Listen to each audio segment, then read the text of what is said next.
you had such a range of topics throughout the book because, of course, you were going through the book of poetry that were also different. Um, Darcy, as a veterinarian, you've written about animals, your travels, your cycling.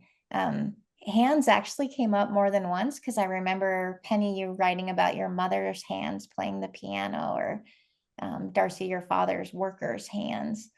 Um, if the scope of all of that still created like this snapshot of your life. Um, so is there like a message that comes from your memoir itself, like individually? Like, did you see a pattern arise in the message that came out of it, maybe? I would say theme more than message.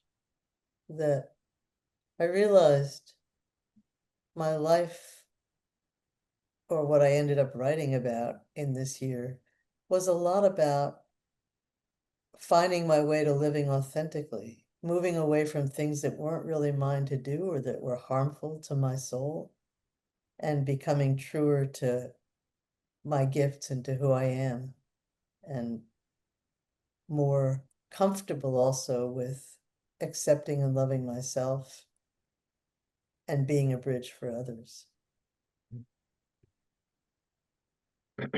And for me, I think, and I think this word came up frequently in many of the stories, but the kind of a theme of connection and connectedness I noticed coming up in a lot of my stories, whether that was connectedness related to animals, to nature, to people. And it's like I had all of these floating pieces in my past, and through the writing, somehow they've become closer, they become more connected. Um, and I think that that's also part of the connectedness that we felt as friends, right? It took connectedness for me to realize all of those other pieces as well. And so I think that I saw that thread moving through a lot of my stories.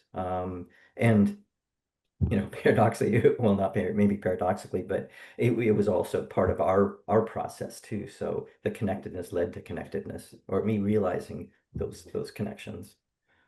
Which reminds me, we talked about the whenever you held love and loneliness together, telling stories like that made them less lonely. I mean, it's just such an interesting Hmm. phenomenon. And I echo the connectedness that I realized out of my own loneliness, which was a part of my earlier life. Creating community and being part of trustworthy communities became my life's work. And I don't think those things are accidental. And I don't know that I quite saw the link as clearly until I look back at what we'd written.